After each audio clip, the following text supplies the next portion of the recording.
Nothing is being held anymore, not the body, not the breath, and not the thought, as the night has become complete in its own way. Not because something ended, but because nothing remains unfinished. Awareness has thinned to a gentle presence, barely distinct from the quiet around it.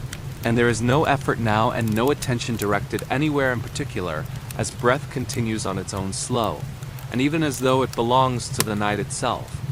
The room exists, but no longer needs to be known. Walls, floor, and warmth have all softened into a single sensation that does not ask to be identified. Where light is gone, yet nothing feels dark, and warmth remains, yet nothing feels hot or cold. Everything rests in balance as the body has found its final position for the night. Simply settled with muscles that have released every layer they carried and a face that holds no expression. Unaware of the difference between closing and opening. The boundary between body and space has dissolved completely. And since identity has loosened its shape, there is only being without description. Thought has faded beyond language, leaving only a quiet heaviness and a gentle floating without direction, meaning, or demand. Time no longer exists in any useful form, for everything is happening slowly, and all at once, just as it has across centuries of nights that unfolded without being marked or remembered. Sleep did not belong to history, it belonged to life, and as the world continued without observation, morning waited patiently beyond awareness. Inside this night, none of that matters. There is no expectation of waking and no anticipation of tomorrow because the mind has stopped preparing. Even the act of listening has disappeared, and words dissolve before reaching awareness like ripples fading before touching the shore, leaving a silence that feels full of rest, continuity, and the quiet assurance that nothing is required. The night is wide enough to hold everything that remains, as breath continues unnoticed, and awareness drifts between presence and absence, no longer concerned with where it settles. If consciousness slips away completely, there is no moment to mark its departure and no line crossed, only a gentle fading like warmth spreading until it is felt only as ease. The story no longer moves forward because it has arrived at the place where movement is unnecessary, and history itself feels distant and irrelevant. The long chain of days and nights continues quietly, without witness, and here, you are allowed to rest without holding anything at all. Nothing waits for you beyond this moment, and nothing pulls you back as the night remains steady and kind. Breath continues, and awareness fades gently into stillness. Somewhere far beyond notice, morning will arrive in its own time, but for now, there is only rest, only quiet, and only the night continuing without need of words. The night has become seamless, and there is no longer a clear difference between stillness and movement, or between sound and silence, as everything blends into a distant room where awareness has loosened its focus. Light is no longer noticed, and while warmth remains, it is without edges.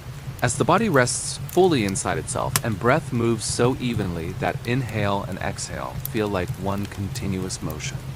Awareness drifts in wide, gentle circles, neither searching nor avoiding, while thoughts have lost their form, leaving only soft, indistinct impressions of sinking and floating.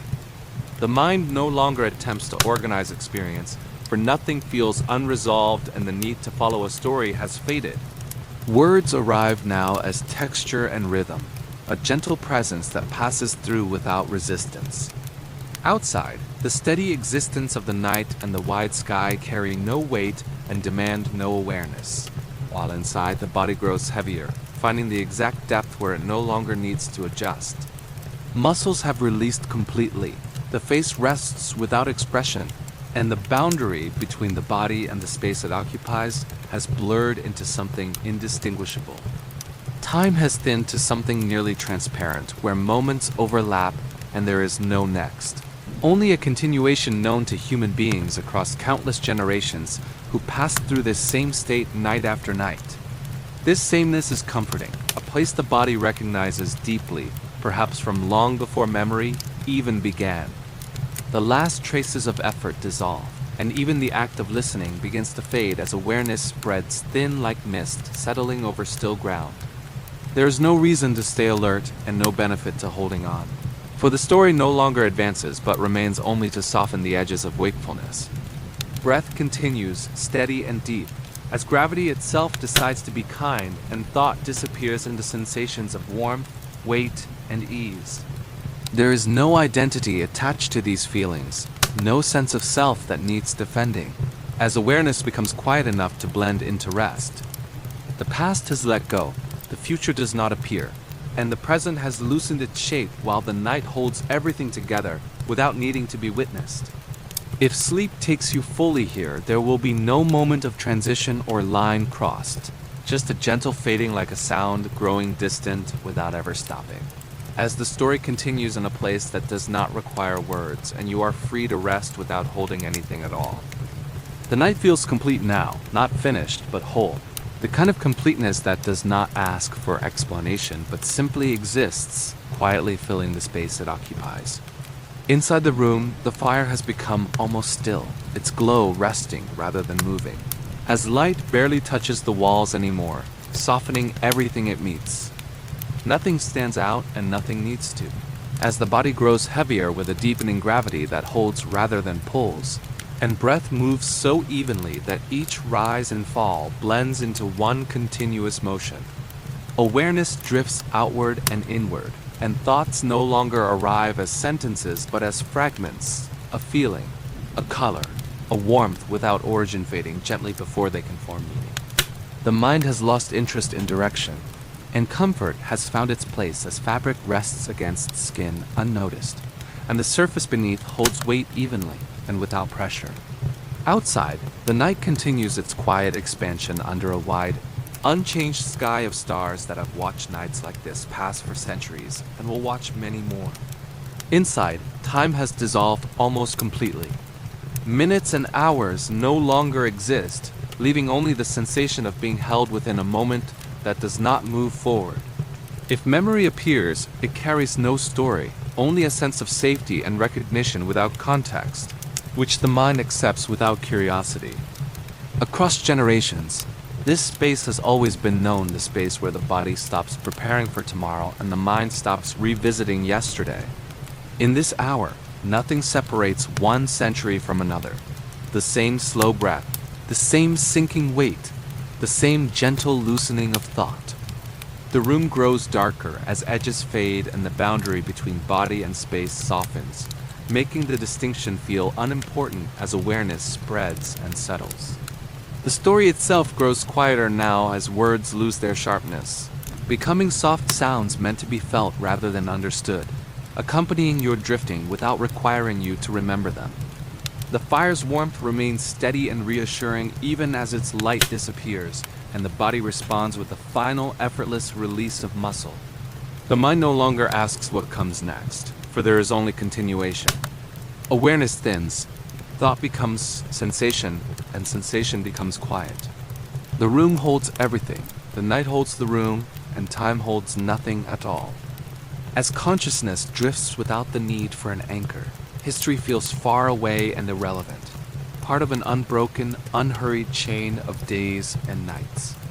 You are resting inside that chain now, sinking further as breath slows and the remaining edges of awareness soften again and again. Nothing is waiting, nothing is required, and the story is content to fade into the background. If sleep carries you fully now, let it, for the night is already doing its work. The past is quiet, the present is gentle, and rest has found its way home. Night does not arrive as an ending. It gathers the quiet left behind by the day, the warmth lingering in walls and bodies, and the breath that has slowed without instruction. The room feels smaller now because attention has narrowed, folding gently inward as the fire becomes a low presence that stays close, understanding that closeness is enough. The air is calm and unmoving, and even sound seems reluctant to travel, soft immediately by the stillness as time thins to a continuous quiet now with no sense of sequence. Bodies rest where they have settled, sinking naturally into support as the ground and the mind receive the weight without resistance. Thoughts no longer connect, but appear as fragments that dissolve before forming shape, allowing awareness to drift closer to the sensation of breath, the pressure of fabric, and the steady warmth nearby.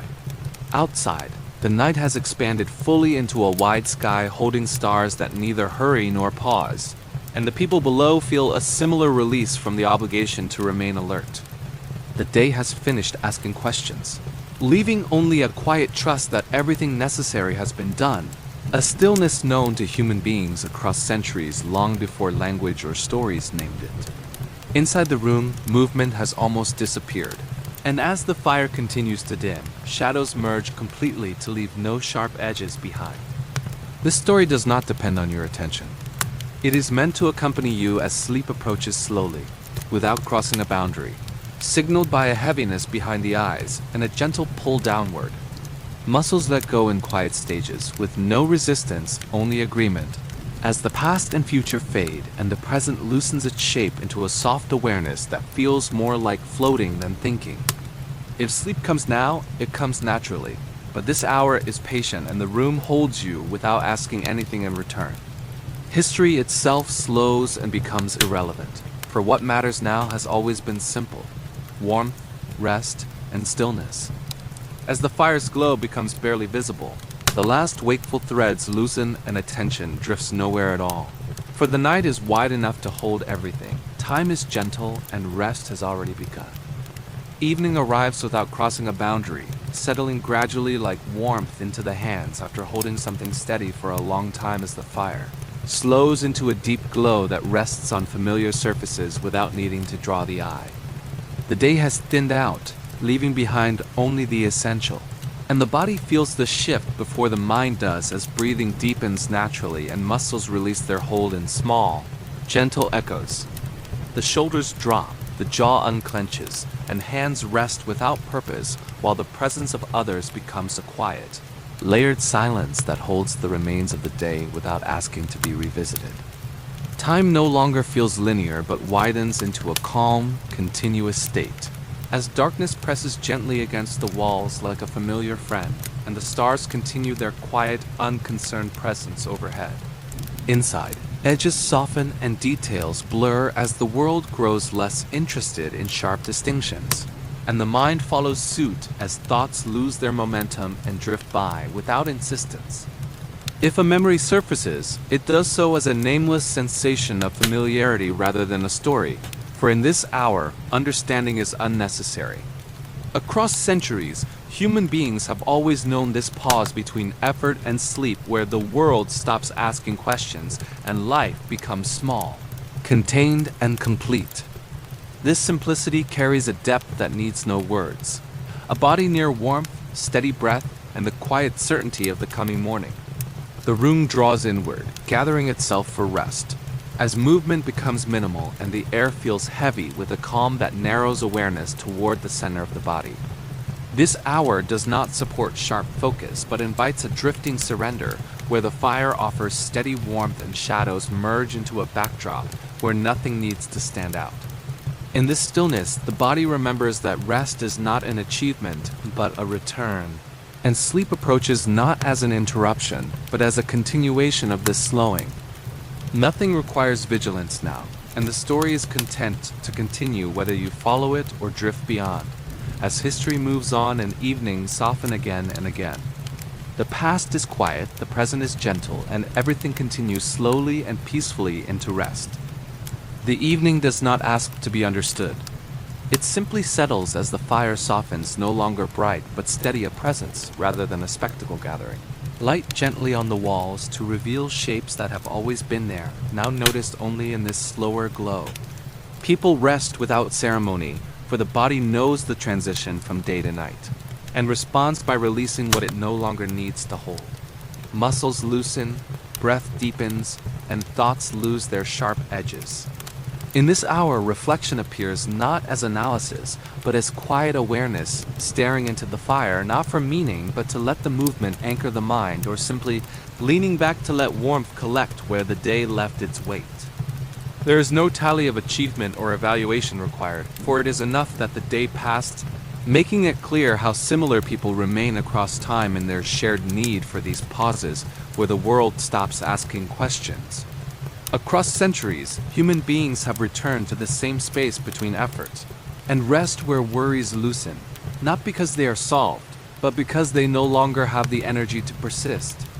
Silence settles comfortably, shared and warm, while outside the night deepens and stars appear, unconcerned with being noticed, as the world beyond these walls remains familiar enough to require no attention.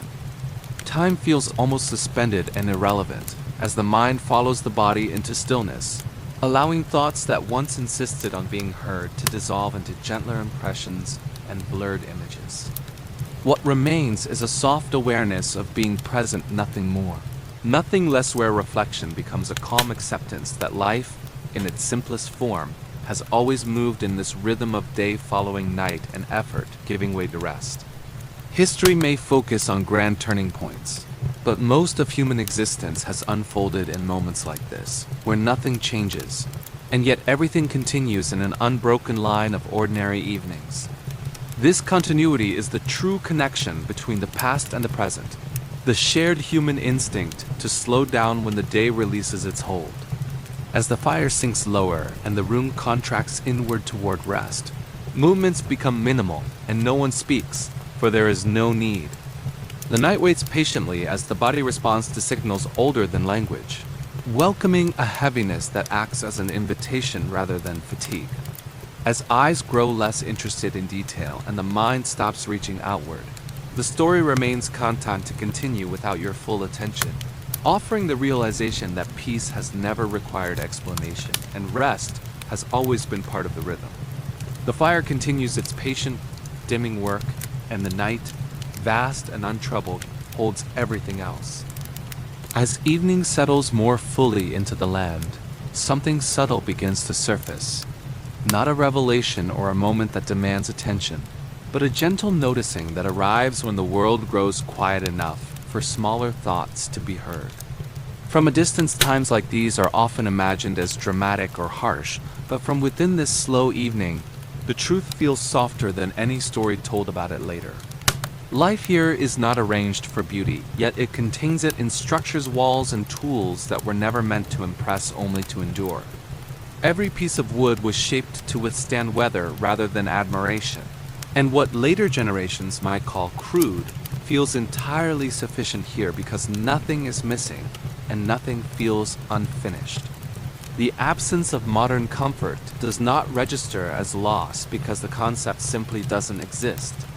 People live within the limits of what they know, and those limits feel wide enough to encompass even the inconveniences, the slow processes and repeated tasks, which unfold without friction or a sense of struggle.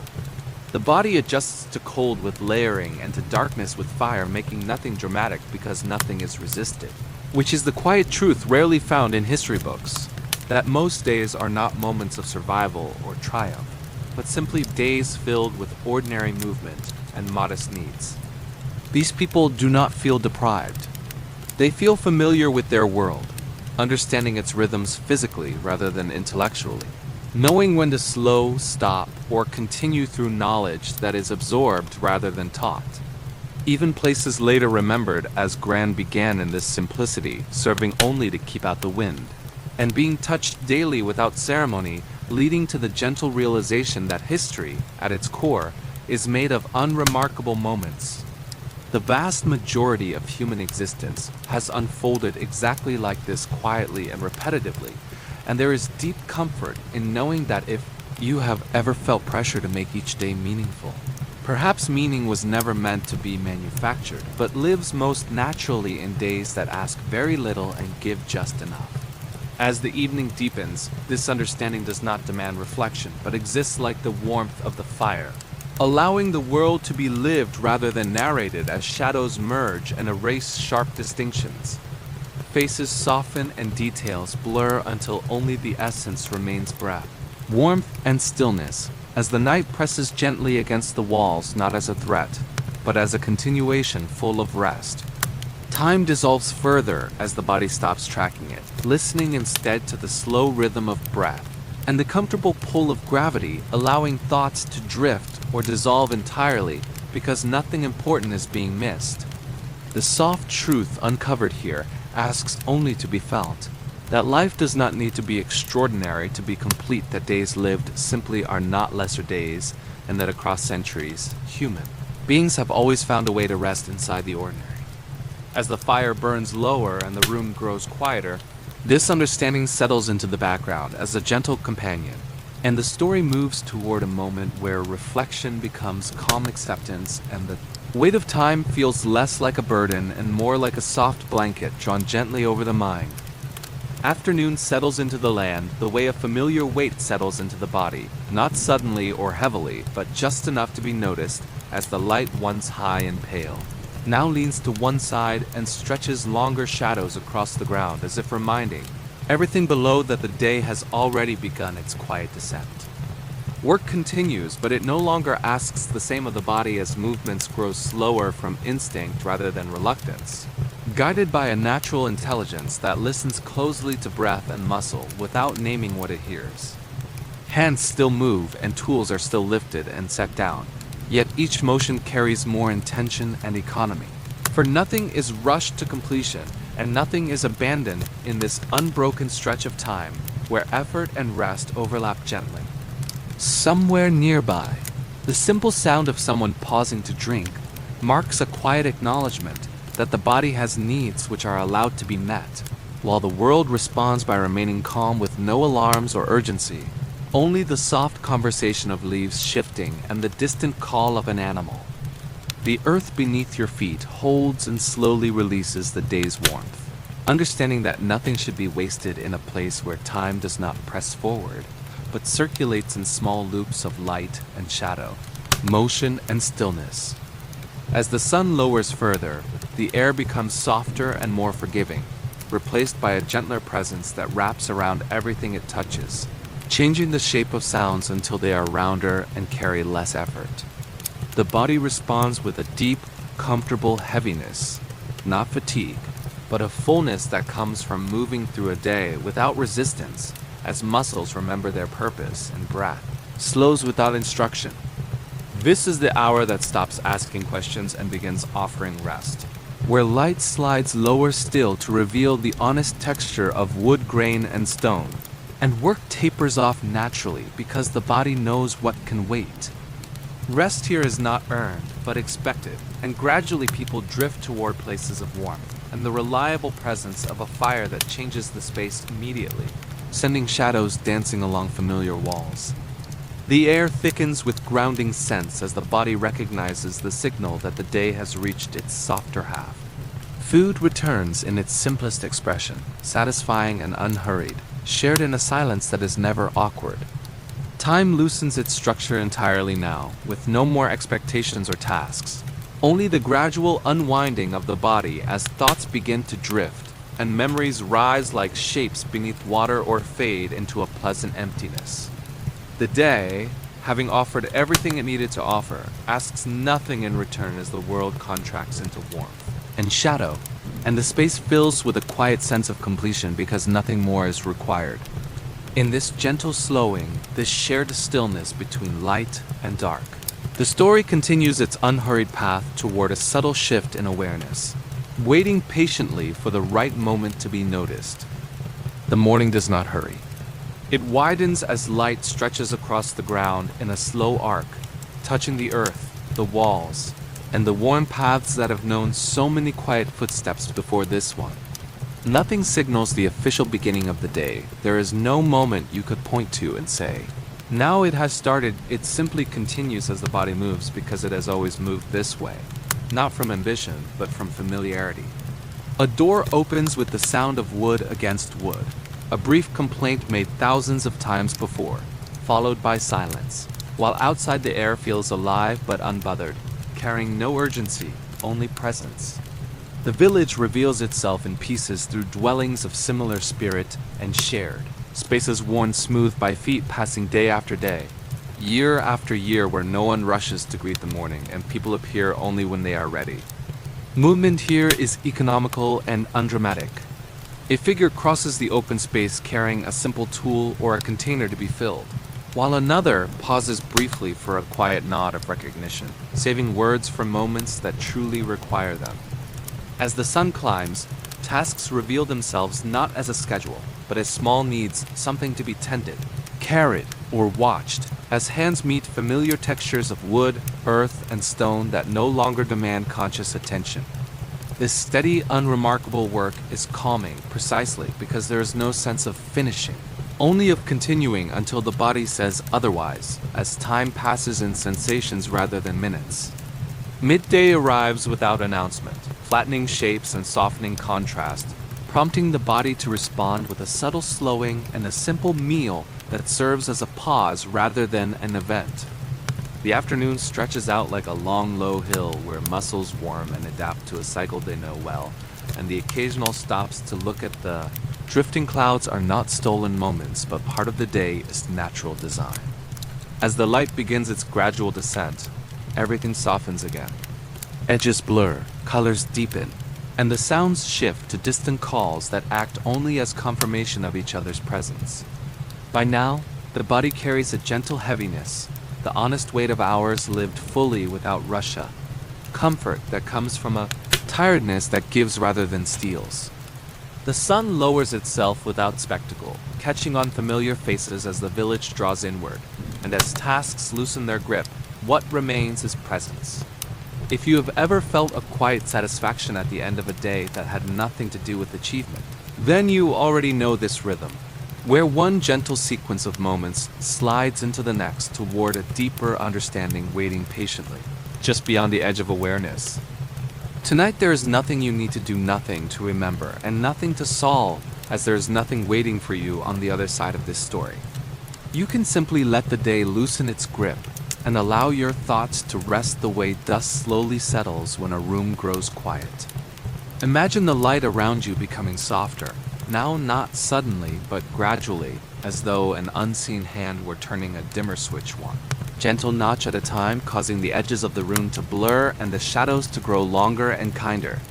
Somewhere far away there is a sound that doesn't task for your attention. It might be the wind passing through something it has known for a long time. Or it might be a steady, patient rhythm like a heartbeat you don't belong to but feel comforted by anyway. Time begins to lose its sharpness in this moment that drifts, a night very far away and very slow. And when you're ready, without effort, we can begin to move toward a different morning. There is a morning somewhere far in the past that never learned the habit of being rushed. A morning that doesn't know dates or calendars and simply arrives quietly without asking whether anyone is ready. The light comes first as a hesitant glow that seeps through small gaps in rough wooden walls, entering a modest space shaped by necessity where wooden beams are darkened by time and the floor is hard-packed earth worn smooth by years of steady footsteps. The air carries familiar scents of dry grass, old wood, and seasoned wool, creating a place that exists only to shelter life as it passes through another day. Human and animal share this space without ceremony, waking simply because the light changes, while the world outside waits patiently in a silence where no one needs to speak. Eventually, movement begins as a continuation rather than an event. Bodies stretch and heavy fabric is gathered without urgency or the need for mirrors. Stepping outside only widens the space of the morning into the cool air filled with the quiet language of damp earth and distant smoke. There is a path beneath your feet, ground that has learned where people walk, curving gently by habit as a distant, measured tone marks the passage of time without commanding or hurrying you. The day unfolds without an agenda. Food appears in its simplest form, and hands move through gestures learned by repetition rather than instruction. Work blends into the hours, woven so closely into living that there is no boundary, and time is measured only by the warmth on the skin and the subtle ache of muscles. This morning feels steady because nothing extraordinary is expected of it. It is allowed to be exactly what it is, one small part of a life made up of countless similar days. If you have ever felt your mind settle when nothing was being demanded of you, then you are already connected to this place. A world standing still long enough for you to rest inside it, as the story moves slowly and softly into the rhythm of days that once filled history, without ever realizing they were making it. There is a particular moment in the evening when the world begins to loosen its grip. It happens quietly. No announcement is made. No clock rings to mark it. Perhaps you have already noticed it tonight. The light in the room feels softer than it did earlier. The edges of things, walls, furniture, the window no longer demand your attention. Sounds from outside arrive more gently now, as if they too are tired and moving more slowly.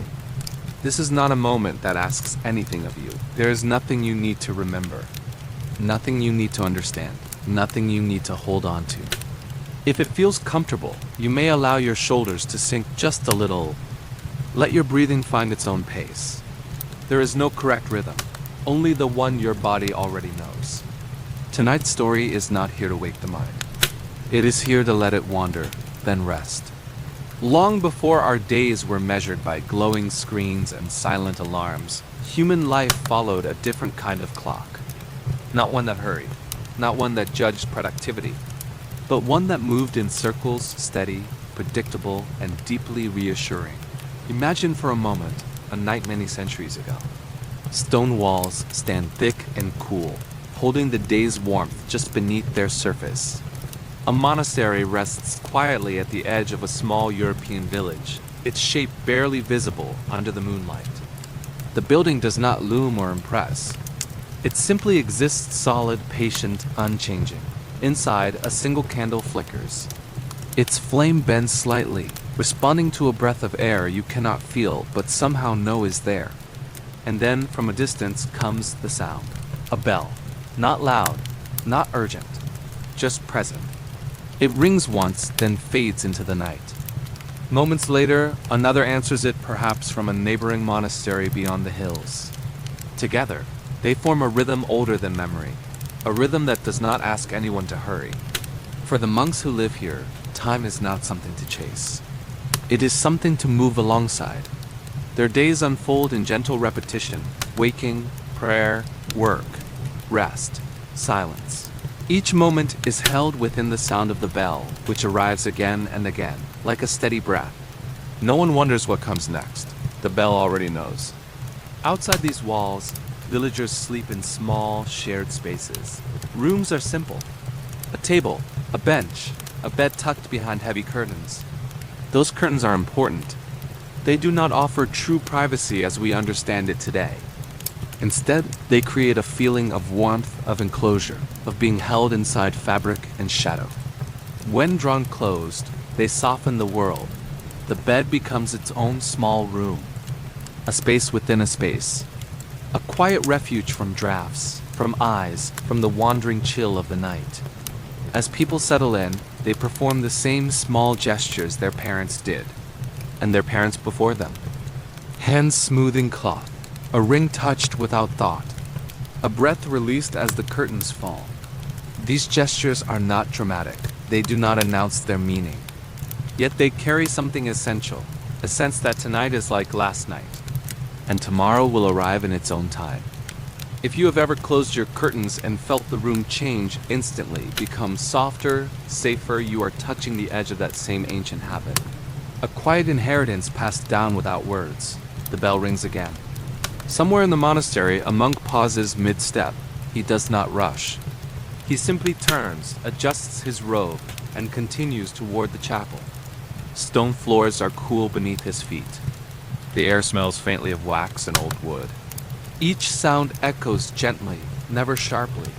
There is no tension here. No sense of arrival or departure. Only movement within stillness. This world does not divide time into success and failure. It divides it into moments of presence. And slowly, almost without noticing, these rhythms begin to drift outward, from monasteries into villages, from villages into customs, from customs into the smallest details of daily life, a way of resting, a way of greeting, a way of marking the end of the day. None of it arrives all at once. There is no single beginning. It simply accumulates, layer by layer, generation by generation. If tonight your thoughts feel scattered, that is all right.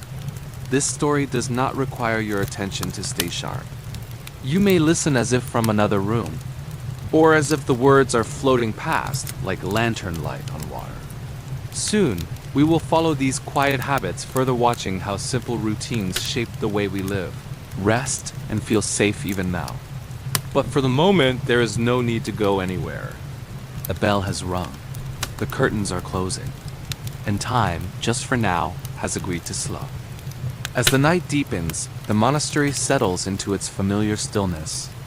Stone walls, worn smooth by centuries of passing hands, hold the quiet like a promise. Nothing here is in a hurry, nothing needs to be. The bell that marked the hour has already faded into memory, leaving behind a soft echo that seems to linger in the air rather than the ears. For those who live by its rhythm, this sound is not an interruption, it is reassurance. Inside the chapel, candlelight trembles gently, stretching shadows across wooden beams darkened by time. The monks sit together, not close enough to touch, yet near enough to share warmth. No one speaks. There is no need. Silence here is not empty.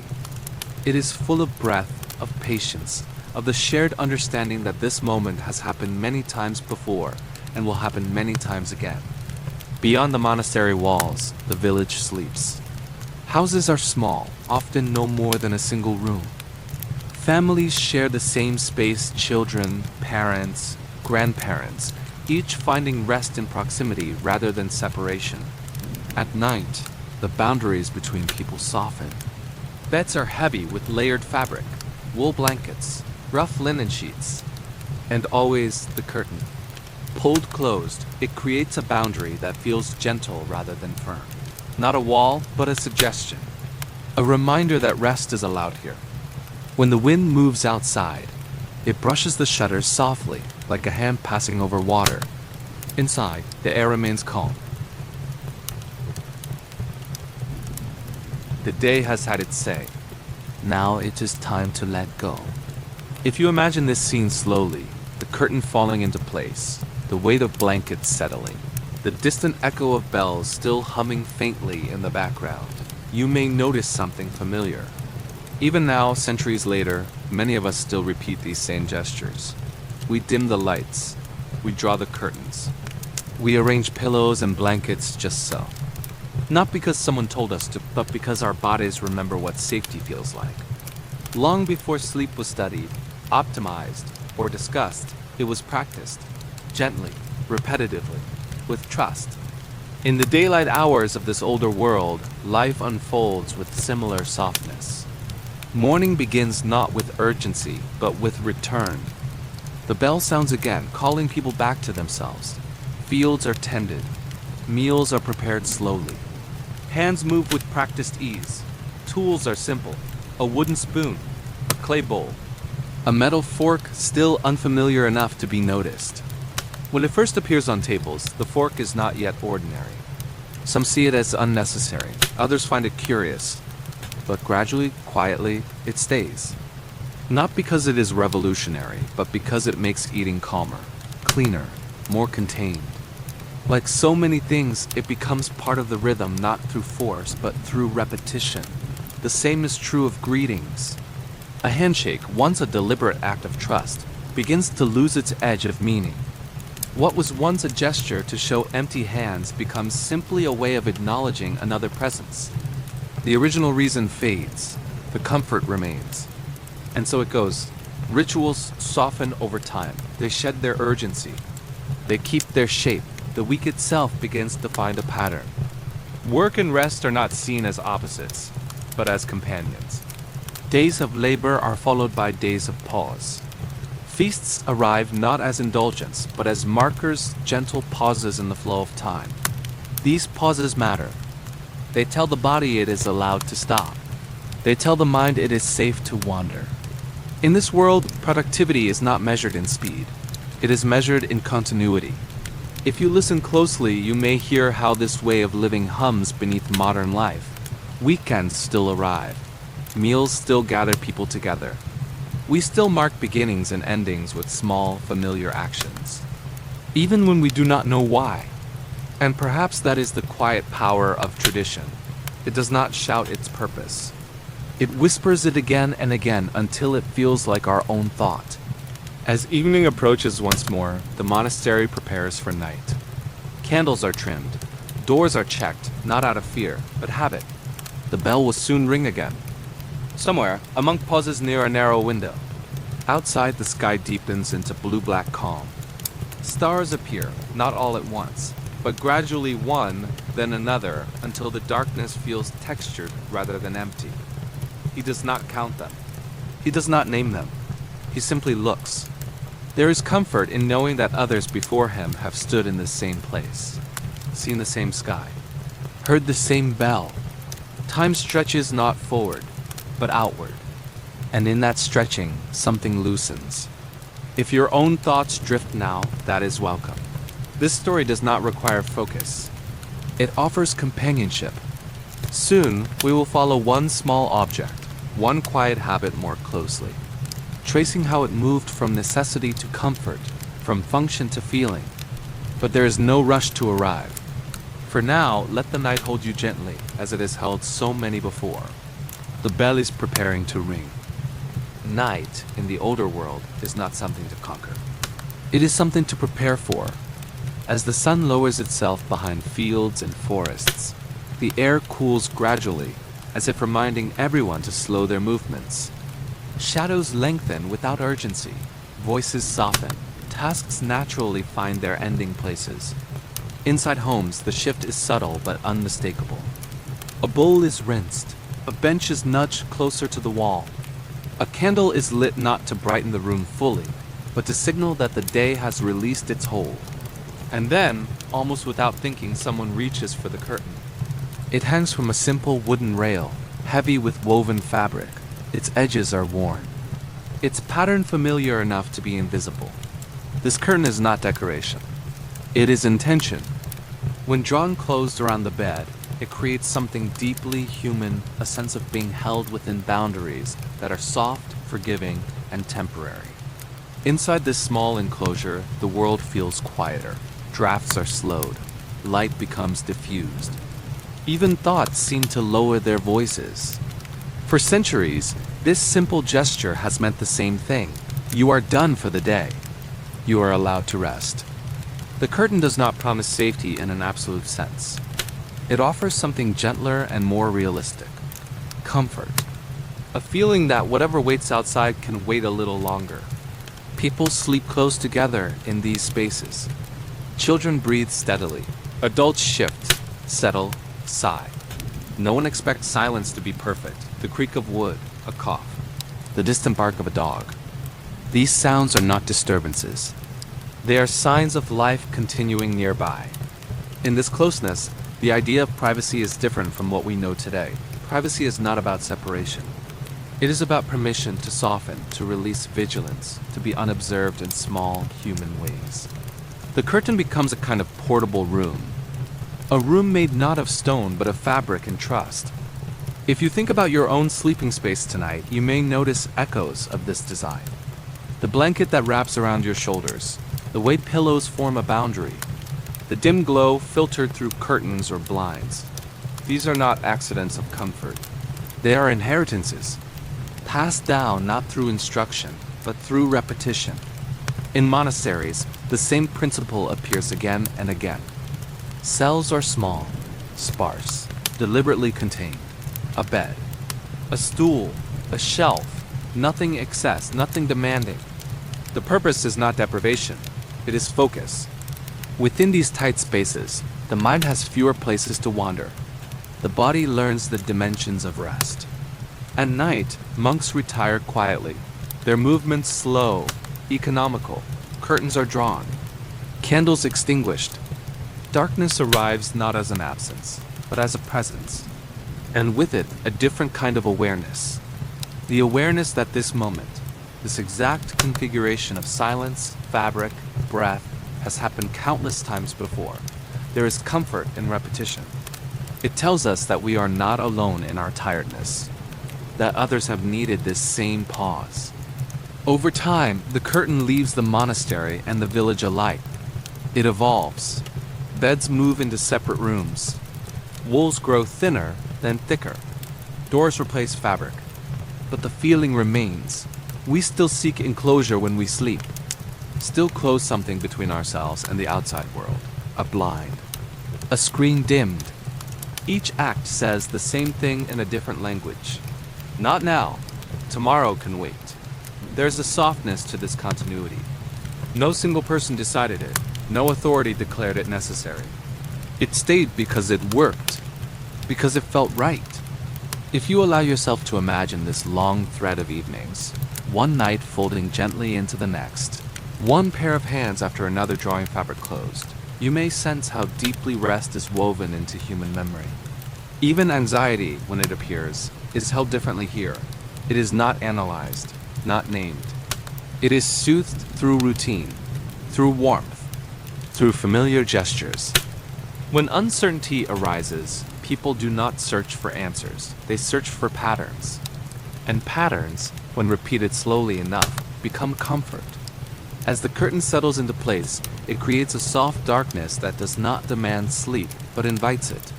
Inside, breathing deepens naturally. Muscles loosen without instruction. The body remembers what the mind forgets. That rest is not earned. It is allowed. Outside the curtain, time continues its slow movement. Stars arc across the sky. The bell rings again, distant and uninsistent. Somewhere another curtain is being drawn. If you find yourself drifting now, your thoughts blurring at the edges, there is nothing to correct. This story does not need to be followed to its end. It is content to walk beside you until you no longer need it. Soon, we will step back from the intimate space of the bed and look outward again at how these quiet habits shaped entire weeks, seasons, and ways of living. But for now, remain here if you wish, inside the soft enclosure, inside the familiar dark, where the world grows smaller and rest feels possible. Morning arrives without insistence. There is no sharp boundary between night and day, only a gradual ease in darkness thinning, light returning with patience. The world does not snap awake, it stretches. In the monastery, the bell sounds again. Its tone is familiar, untroubled by urgency. Those who hear it do not check the time. They already know where they are meant to be. This sound does not divide life into fragments. It gathers it. And slowly, over generations, this gathering begins to shape something larger than a single day. A week, not yet the week you know today.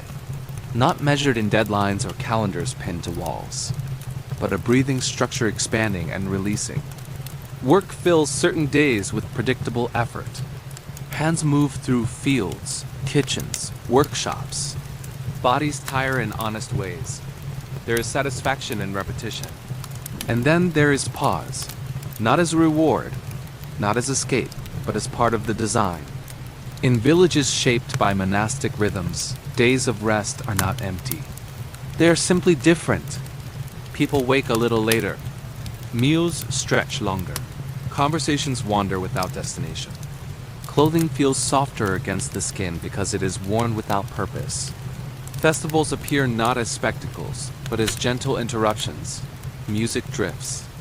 Food is shared. Laughter rises and falls like wind through leaves. No one measures efficiency here. No one asks if the time is being used well. Time is being lived. These pauses are not accidental. They are intentional spaces where the body relearns its own pace. Over centuries, this rhythm settles into collective memory. The idea that not every day must carry the same weight. That some days are meant to hold, not push. Even when belief systems shift, even when societies change, this structure remains. It is too useful to lose. You can still feel it now. The way Friday evening feels different before anything actually changes. The way Sunday mornings carry a quieter air, even in busy cities. These sensations do not come from schedules alone. They come from inherited expectation. A shared understanding that the week, like the breath, must expand and contract. In the monastery, monks understand this deeply. Their days are divided not to control them, but to protect them from blurring into exhaustion. Prayer follows work. Work follows silence. Silence follows sound. Each phase prepares the body for the next. And when rest arrives, it is not filled with guilt. It is accepted as necessary. In villages beyond the walls, people may not name these principles, but they live them. They know when it is time to gather, when it is time to pause, when it is time to sleep without explanation. If anxiety appears, it is often soothed not through answers, but through return, return to meals at the same table. Return to familiar days. Return to the promise that rest is coming. Even hardship moves differently within this structure. There are difficult seasons, yes, cold winters, poor harvests, but even these are met within rhythm. There is still night after day. There is still rest after effort. And this continuity carries people through. If you consider your own week, you may sense where this ancient pattern still speaks. The quiet relief when the workday ends. The subtle softening when the weekend approaches. The strange heaviness when the cycle begins again. These feelings are not personal failures or successes. They are echoes. Memories older than language, reminding the body how to move through time. In the evenings of this older world, families prepare for rest with no expectation of entertainment. Stories are told softly, sometimes repeated, sometimes unfinished. Children learn not from instruction, but from atmosphere. They learn that rest is something shared, that slowing down is not dangerous. As darkness gathers again, the bell rings one final time, not to command, to close. This sound marks the day's gentle ending. And once more, the curtains are drawn. Inside rooms, breathing synchronizes. Thoughts loosen their grip. The week continues its slow turning, not rushing toward anything, simply moving because it always has. If you find yourself feeling heavier now, not tired in a strained way, but pleasantly weighted, that is the rhythm doing its work. The body recognizing familiar cues. The mind releasing its need to track time. There is no need to remember which day this is. No need to anticipate the next. Tonight, you are allowed to exist between moments. Soon we will look even further outward toward how these rhythms shaped not just weeks but entire lifetimes. How people learn to mark beginnings and endings without fear. But there's no need to go there yet. For now, let the week breathe around you. Let the night hold its place. And if sleep arrives early, quietly, without announcement, that is exactly how it has always done. As weeks turn quietly into months, and months into years, people in this older world begin to notice something subtle. Life does not feel like a straight path. It feels like a series of gentle thresholds, not sharp beginnings, not abrupt endings, but moments where something shifts almost imperceptibly and only later is it understood. A child grows taller without anyone seeing it happen. A face changes slowly, line by line, until one day it feels unfamiliar and deeply known at the same time. Time is not counted here so much as it is marked by seasons, by rituals, by repeated gatherings that say, without words, you are still here, we are still together. In villages shaped by old rhythms, life events do not demand spectacle. They ask for presence. A birth is welcomed quietly, not hidden but held gently. A name is spoken aloud. Food is shared. Hands touch fabric, wood, skin. The child is folded into the existing rhythm, not placed at the center of it. There is comfort in this. The message is clear, even if unspoken. You belong to something already moving. As years pass, children learn the calendar not by numbers, but by feeling. They know when it is time for longer days, when the air changes, when certain meals return to the table. They recognize holidays by smell, by sound, by texture, the crackle of a fire, the sweetness of preserved fruit, the echo of singing that only appears once a year. These markers do not rush them forward. They anchor them. In monasteries, the marking of time takes on a quieter, more internal form. Lives there are measured not by milestones, but by devotion to repetition. Days blend into each other in a way that does not erase them, but smooths their edges. A monk may not remember every prayer he has spoken. He does not need to. The prayers remember him. Years pass like this, hair grays, steps slow. No one announces these changes. They are noticed gradually, with kindness. A younger monk carries a heavier load. Another takes more time to sit. These adjustments are not framed as loss. They are framed as movement. In the world beyond the monastery walls, people experience aging in much the same way. There is no obsession with youth as an ideal. No urgent attempt to preserve a single moment. Instead, there is acceptance of sequence. This comes after that, and that in turn will give way to something else. Even endings are approached softly. When someone grows old enough that their presence begins to thin when they sleep more, speak less, and listen longer, the community adjusts its rhythm around them. Voices lower. Chairs are moved closer. Stories are repeated without impatience. There is no rush to resolve anything. Life is allowed to taper. This gentleness does not erase grief, but it gives it space to exist without panic. Loss is understood not as rupture, but as continuation in another form. Someone's place at the table may be empty, but the rhythm of the meal remains, and that too is a kind of comfort. If you pause now and notice your own breathing, you may feel how naturally it follows this pattern. Inhale, exhale, a beginning, an ending, neither rushed, neither forced. Your life too is made of these small thresholds, moments when something shifts without asking permission. A memory surfaces unexpectedly, a feeling softens on its own. You do not need to chase these moments. They arrive when there is space. That is what these old rhythms offered. Space. Space for life to unfold without being constantly observed. In the evenings, after the day has settled, people sit together without agenda. Sometimes they speak, sometimes they do not. The fire dims slowly. Shadows stretch and merge. No one feels compelled to fill the silence. Silence is not emptiness here. It is fullness without shape. As the night deepens, familiar gestures return. Hands reach for curtains. Lights are lowered. Bodies find the positions they have learned over years. The bed receives them without ceremony, and once again time loosens its hold. If sleep feels near now, that is not coincidence. This story moves at the pace of remembering, not learning. There is nothing new you must carry forward. Only the reassurance that life has always known how to move gently when allowed. Soon, we will follow one last quiet thread, how even in times of change and uncertainty, these rhythms adapted without breaking. But there is no need to follow closely. You may listen as if from a distance, or let the words fade into texture rather than meaning. The night does not require your attention. It only offers its presence. Change in this older world rarely arrives with noise. It does not announce itself as a turning point. It slips in gently, altering the shape of familiar things without breaking them. A path curves slightly differently after a season of rain. A doorway is widened to allow slower steps. A tradition shifts its hour, but not its meaning. People notice these changes not all at once, but gradually, often only after they have already settled in.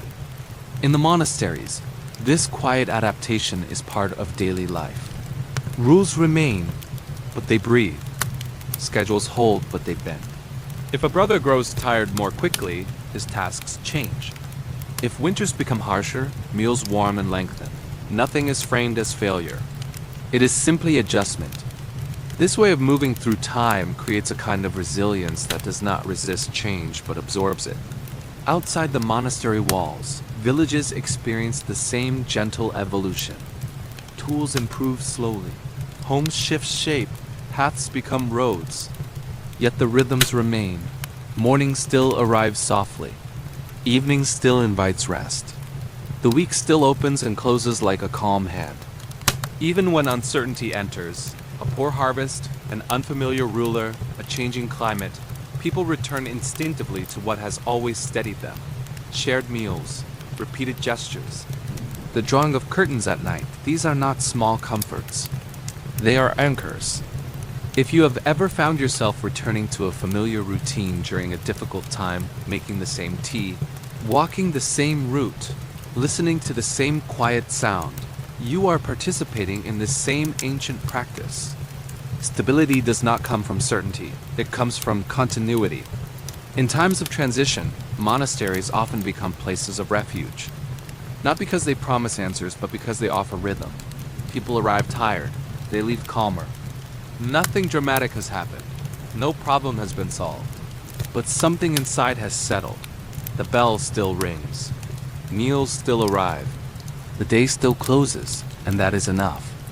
As centuries pass, the world outside grows more complex. Cities expand. Trade routes stretch farther.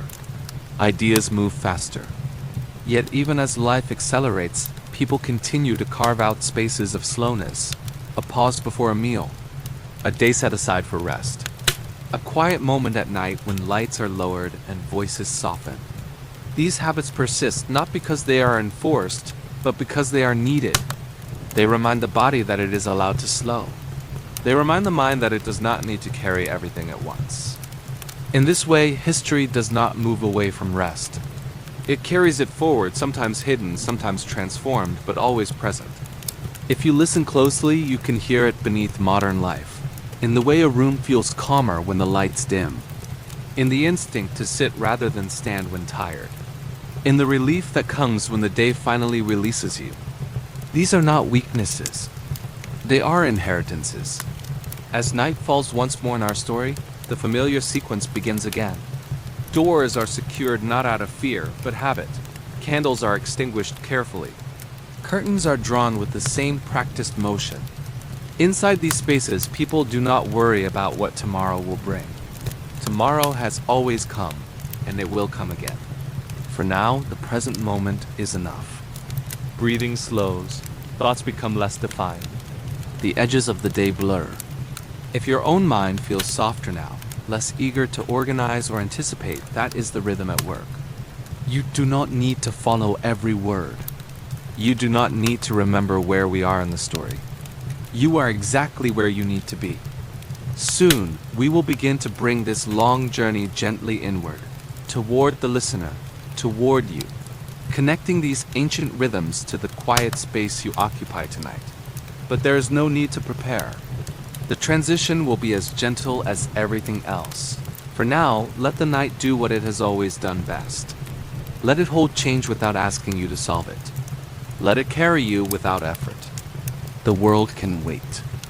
At some point, without a clear boundary, the story begins to turn inward.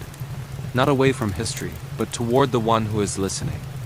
Because these rhythms we have been walking through were never meant to remain distant. They were always meant to arrive here, in this room, on this night. You may notice now how familiar everything feels.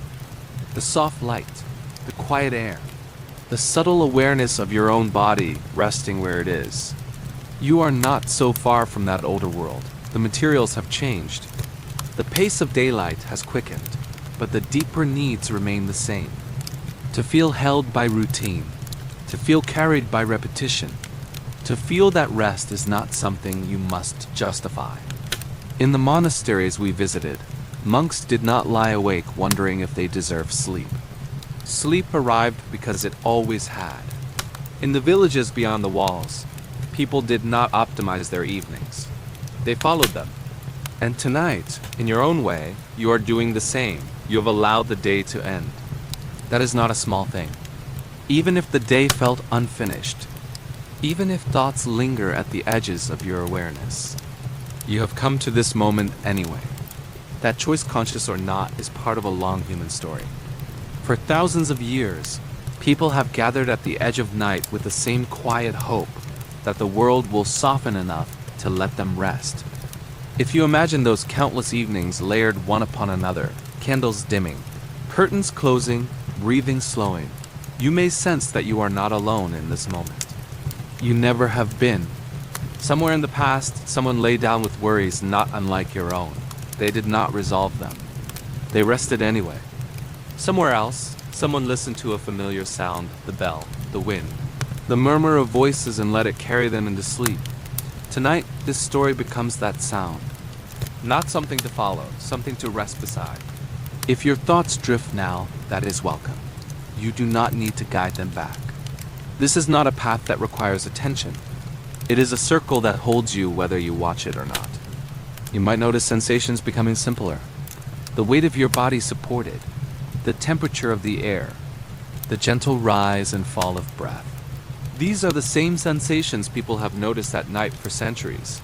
Before language, before calendars, before history learned how to write itself down. The body has always known when it is safe to rest. It knows now. In the older world, stories were not told to impress or persuade. They were told to keep people company until sleep arrived. Sometimes the storyteller noticed listeners drifting away mid-sentence. This was not failure, it was success. The story had done its work. If you feel that same drifting now, that gentle slipping away from words into feeling, there is nothing to correct. You are allowed to go. The circle holds even when you step out of awareness. In this quiet space, there is no expectation. You are not asked to remember lessons. You are not asked to reflect deeply. You are simply invited to be here, and then, when the time feels right, to not be here at all. If you wish, you might imagine the familiar gesture returning once more. The drawing of a curtain, the dimming of light, the softening of sound. This gesture exists not just in rooms, but in the mind, a way of saying, enough for today. The night accepts this without question. It does not ask what you accomplished. It does not ask what remains undone. It offers itself as it always has, steady, patient, unchanged. Soon, we will begin to let the story loosen even further, allowing words to thin, spaces to widen, and meaning to dissolve into sensation. But there is no need to anticipate that shift. Your body already knows what comes next. You may find that listening becomes less active, that sentences blur, that images fade before fully forming. This is the same soft threshold people have crossed for centuries. They did not name it. They simply allowed it. And tonight, so can you. The rhythm continues whether you follow it or not. The circle remains unbroken. You are safe to rest inside it. There comes a point in every gentle evening when words begin to lose their edges.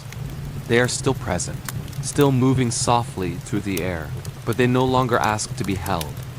They drift, they thin, they become more like texture than meaning.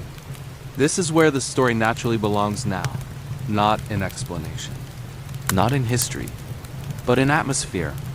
In the older world, this moment was understood instinctively. Storytellers would lower their voices. Phrases would lengthen.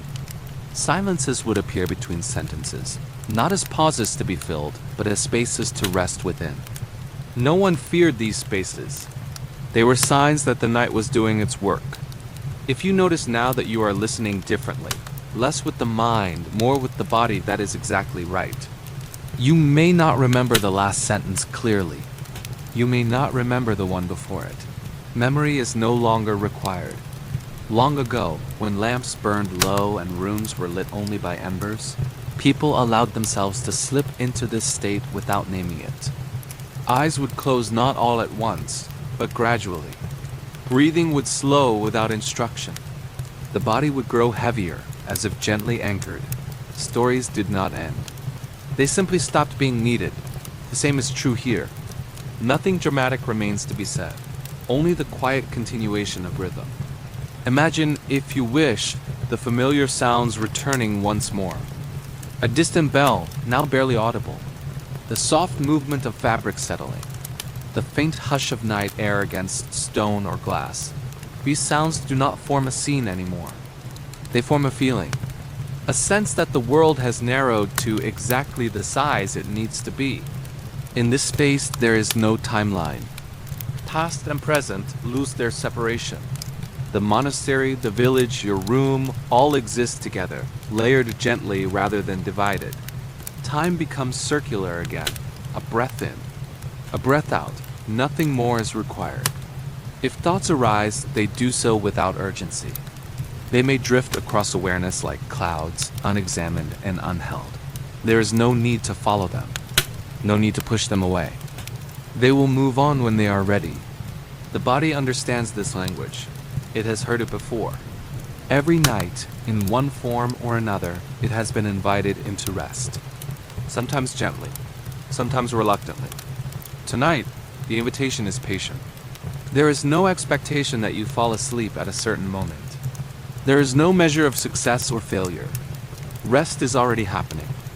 Even wakeful stillness is a form of rest. In the older world, people trusted this. They did not worry if sleep arrived immediately. They allowed darkness to do its work in its own time. Eventually, it always did. As words continue to soften, you may notice sensations becoming simpler still. Warmth, weight, stillness. The mind, having nothing left to solve, begins to release its grip naturally. This is not something you do. It is something that happens when effort is no longer required. If you drift away from the story entirely, that is welcome. The story does not need an audience anymore. It has returned to what it always was, a gentle companion at the edge of sleep. Somewhere beyond awareness, the rhythm continues. Curtains are drawn, lights are dimmed. Breathing deepens. The night moves forward, not rushing, not pausing, just flowing. You are carried within it. Nothing needs to be remembered. Nothing needs to be decided. If the words blur now, let them blur. If they disappear, let them go. This space does not collapse without them. It remains, quiet, stable, enough. Soon there will be nothing left to follow. Only rest. At this depth of the night, rest no longer feels personal. It feels shared, as if countless evenings past and present have folded themselves into one another, creating a single, continuous moment of quiet. In the older world, this was understood without explanation. People did not think of sleep as an isolated act. It was something communities did together, even when they lay apart. Windows darkened across the village at roughly the same hour. Voices faded in unison. Fires dimmed, one by one. The night was not empty. It was inhabited. If you imagine those lights going out, slowly, patiently, you may sense a familiar comfort. The reassurance that others too have ended their day. That you are not the last one awake, keeping watch alone. Even now, somewhere beyond your awareness, someone else is settling in. Another curtain closing. Another breath deepening. This knowledge requires no response. It is simply there. In monasteries, this shared rest was almost tangible. Cells darkened along narrow corridors. Footsteps ceased. The bell, having completed its final task, remained silent. Yet even in silence, presence lingered. The building itself seemed to rest. Stone released the day's warmth slowly. Air cooled and settled. The night wrapped around everything evenly, without preference. This equality of rest mattered. No one slept better than another. No one was left behind in wakefulness. Sleep was not a reward.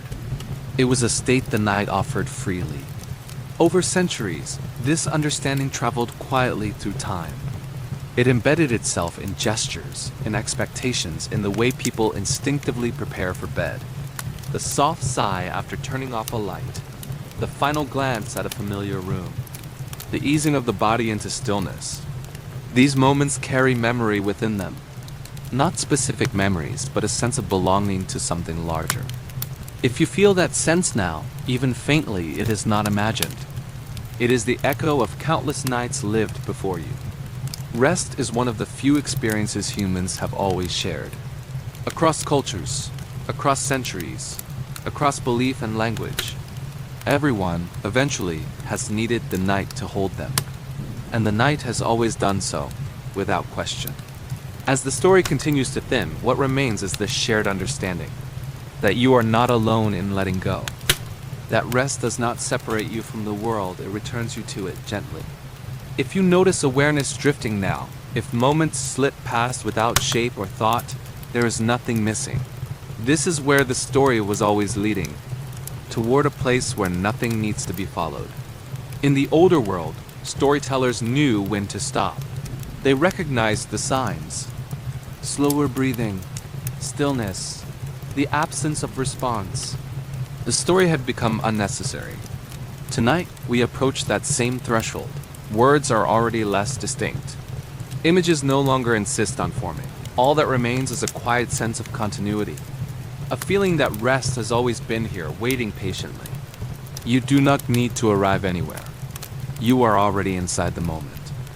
If sleep takes you now, the story will not mind. It will remain unfinished, as all good bedtime stories are. If wakefulness lingers softly, that is also welcome. The night has room for both. Soon, there will be only the simplest awareness left. Breath, stillness, dark, and even those will fade, until nothing remains but rest itself. There comes a point in every gentle evening when words begin to lose their edges. They are still present, still moving softly through the air, but they no longer ask to be held. They drift, they thin, they become more like texture than meaning. This is where the story naturally belongs now, not in explanation, not in history, but in atmosphere. In the older world, this moment was understood instinctively. Storytellers would lower their voices. Phrases would lengthen. Silences would appear between sentences, not as pauses to be filled, but as spaces to rest within. No one feared these spaces. They were signs that the night was doing its work. If you notice now that you are listening differently, less with the mind, more with the body, that is exactly right. You may not remember the last sentence clearly. You may not remember the one before it. Memory is no longer required. Long ago, when lamps burned low and rooms were lit only by embers, people allowed themselves to slip into this state without naming it. Eyes would close not all at once, but gradually. Breathing would slow without instruction. The body would grow heavier, as if gently anchored. Stories did not end. They simply stopped being needed. The same is true here. Nothing dramatic remains to be said, only the quiet continuation of rhythm. Imagine, if you wish, the familiar sounds returning once more. A distant bell, now barely audible. The soft movement of fabric settling. The faint hush of night air against stone or glass. These sounds do not form a scene anymore. They form a feeling. A sense that the world has narrowed to exactly the size it needs to be. In this space, there is no timeline. Past and present lose their separation. The monastery, the village, your room, all exist together, layered gently rather than divided. Time becomes circular again, a breath in, a breath out. Nothing more is required. If thoughts arise, they do so without urgency. They may drift across awareness like clouds, unexamined and unheld. There is no need to follow them. No need to push them away. They will move on when they are ready. The body understands this language. It has heard it before. Every night, in one form or another, it has been invited into rest. Sometimes gently, sometimes reluctantly. Tonight, the invitation is patient. There is no expectation that you fall asleep at a certain moment. There is no measure of success or failure. Rest is already happening. Even wakeful stillness is a form of rest. In the older world, people trusted this. They did not worry if sleep arrived immediately. They allowed darkness to do its work in its own time. Eventually, it always did. As words continue to soften, you may notice sensations becoming simpler still. Warmth, weight, stillness. The mind, having nothing left to solve, begins to release its grip naturally. This is not something you do. It is something that happens when effort is no longer required. If you drift away from the story entirely, that is welcome. The story does not need an audience anymore. It has returned to what it always was, a gentle companion at the edge of sleep. Somewhere beyond awareness, the rhythm continues. Curtains are drawn, lights are dimmed. Breathing deepens. The night moves forward, not rushing, not pausing, just flowing. You are carried within it. Nothing needs to be remembered. Nothing needs to be decided. If the words blur now, let them blur. If they disappear, let them go. This space does not collapse without them. It remains quiet, stable, enough. Soon there will be nothing left to follow. Only rest. Imagine a place where nothing rushes, where even decisions take their time to settle into the earth. Even when everything is still, the mind keeps moving softly, restless, like wind brushing old stone. Tonight, imagine something slower. Imagine a place where nothing rushes, where even decisions take their time to settle into the earth. A place where mistakes are not erased, only gently layered over, until they become part of the landscape. Let your breathing soften. There is nothing to remember, nothing to solve, only a story that moves at the pace of candlelight. Picture a small medieval town, resting under a sky without electricity. The moon hangs low, pale, and patient, watching rooftops that have leaned into one another for centuries. Streets curved not because they were designed that way, but because feet kept choosing the same path, night after night, year after year. Stone remembers everything, and so do laws. Not the loud kind written for glory or conquest, but the quiet ones, written quickly, nervously, in moments when someone simply wanted tomorrow to be easier than today. Before we drift deeper into tonight's gentle journey, remember to subscribe to Tedious History for Sleep. Here, you'll always find peaceful stories that soothe the heart and quiet the mind. Where are you listening from tonight? Leave a comment. Your presence adds warmth to this quiet corner of the night. Now, let us continue. In this town, long ago, bread mattered more than gold. Not because it was sacred, but because it was necessary. Bread was breakfast, lunch, and sometimes the only promise of dinner. It was held in calloused hands, broken slowly, shared without ceremony. And when bread became scarce, when harvests failed or grain grew thin, fear arrived quietly, slipping between the wooden beams of every home. It was during one of those uncertain seasons that someone, somewhere, decided to write a law. Not a grand law. Not a thoughtful one. A temporary one. The kind of rule born from worry rather than wisdom. The law was simple. Bread must weigh a certain amount. Not more. Not less. The intention was gentle, even kind. If bakers could not shrink loaves during famine, then families would suffer less. At least that was the hope. No one imagined the law would last, certainly not 6 centuries. But history has a way of falling asleep on decisions that were meant to be undone later. The law was written in careful ink, perhaps by a tired clerk whose fingers were stained with grain dust and candle soot. He likely thought, this will help for now. For now is a phrase history takes very seriously. Years passed, harvests returned, kings changed, languages softened, vowels shifted, prayers were rewritten. But the bread law remained. Like a stone left in a field long after the fence was gone, bakers learned to live with it. Not because it made sense, but because it was familiar. And familiar things feel safer at night. Some bakers measured carefully. Others guessed. Most simply tried their best, trusting that tomorrow would not bring trouble. But tomorrow sometimes did, because the law did not sleep even when people did. Soon, there were officials whose only task was to weigh bread. Quiet men, moving through markets at dawn, lifting loaves with practiced hands. Not angry, not cruel, just doing what the world had quietly asked them to do. They were called bread inspectors, a real profession. One that existed only because no one ever returned to erase a temporary sentence from a fading page. If a loaf was too light, there were consequences. Not dramatic ones, not always. Sometimes a fine, sometimes public embarrassment, sometimes worse. But tonight, we do not linger on punishment. We linger on the stillness around it, on the way the market sounded at that hour. The soft murmur of voices, the creak of wooden stalls, the gentle thud of bread placed on scales that had been balanced thousands of times before. The inspector would nod or frown or say nothing at all, and life would continue. What is curious and quietly comforting is that no one set out to create something absurd. No one intended to build a system that outlived wars, plagues, and entire dynasties. They were simply tired people trying to survive a difficult season. And somehow their solution learned how to stay.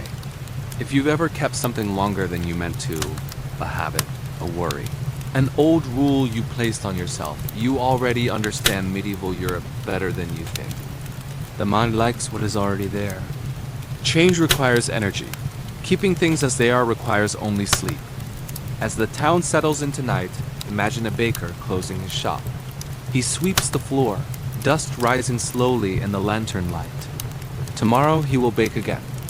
Not because the law demands it, but because people will wake up hungry. The bread law rests quietly beside him, unspoken, unquestioned. And outside, the moon watches everything with the same expression it has always worn. In the next part of our journey, we will walk deeper into this world of quiet persistence, where temporary solutions became traditions, And no one remembered the moment they stopped asking why. For now, let your thoughts loosen their grip. There is nothing you need to carry forward. The story will remember itself. Morning arrives in the medieval town without urgency. There is no alarm, no sudden call to action.